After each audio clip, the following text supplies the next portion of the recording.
Saudi আরব, তুরস্ক, পাকিস্তানের মধ্যে স্বাক্ষরিত মক্কা যৌথ প্রতিরক্ষা চুক্তির মূলনীতি হল একটি সদস্য রাষ্ট্র আক্রান্ত হলে সেটিকে সবার উপর আক্রমণ হিসেবে বিবেচনা করা হবে। বাংলাদেশের এই চুক্তিতে অংশগ্রহণের প্রশ্নটি ধর্মীয় আবেগ দিয়ে নয়, বরং জাতীয় স্বার্থের আলোকে বিবেচনা করা উচিত। আমার মতামত হলো বাংলাদেশের এই চুক্তিতে অংশগ্রহণ করা উচিত। কেন, সেটি নিয়ে আলোচনা করছি। প্রথমত, এই চুক্তিটি বাংলাদেশের কৌশলগত স্বাধীনতা ও দর কষাকষির সক্ষমতা বাড়াবে। বাংলাদেশ এমন একটি ভূরাজনৈতিক অঞ্চলে অবস্থিত যেখানে একদিকে বৃহৎ প্রতিবেশী ভারত, অন্যদিকে অস্থিতিশীল মিয়ানমার এবং বঙ্গোপসাগরে ক্রমবর্ধমান পরাশক্তির প্রতিযোগিতা রয়েছে। একটি বহুপাক্ষীয় নিরাপত্তা কাঠামো বাংলাদেশের উপর যে কোনো ধরনের সামরিক বা কূটনৈতিক চাপ প্রয়োগের খরচ বাড়াবে। এটি ভারত বিরোধী অবস্থান নয়, বরং কোনো একক শক্তির উপর নির্ভরশীল না থাকার কৌশল। দ্বিতীয়ত, বাংলাদেশের সামরিক আধুনিকায়নের বড় সুযোগ তৈরি হবে। তুরস্ক ড্রোন, আকাশ প্রতিরক্ষা, ইলেকট্রনিক যুদ্ধ, যুদ্ধজাহাজ ও সাইবার প্রযুক্তিতে দ্রুত অগ্রসর হয়েছে।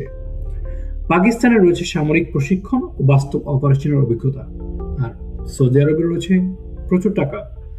বাংলাদেশ যদি প্রযুক্তি হস্তান্তর, যৌথ উৎপাদন এবং দেশে প্রতিরক্ষা কারখানা স্থাপনের নিশ্চয়তা আদায় করতে পারে, তাহলে এই চুক্তি আমাদের দীর্ঘমেয়াদী প্রতিরক্ষা সক্ষমতা শক্তিশালী করবে।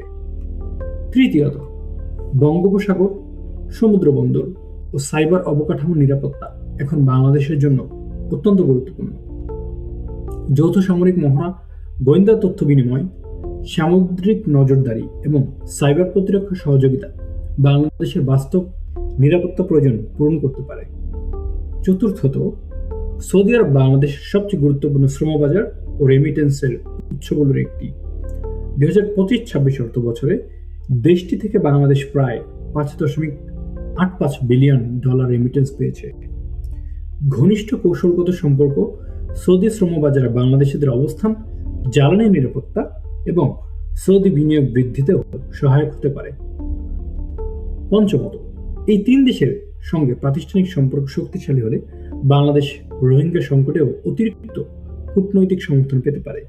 বিশেষ করে সৌদি আরব ও তুরস্কের মুসলিম বিশ্বের প্রভাবকে মিয়ানমারের উপর চাপ সৃষ্টি, মানবিক সহায়তা এবং রোহিঙ্গা প্রত্যাবাসনের পক্ষে কাজে লাগানো সম্ভব বলে আমি মনে করি। বাংলাদেশের এই মক্কা চুক্তিতে অবস্থান নেওয়া উচিত নিজের শর্তে এবং নিজের স্বার্থে।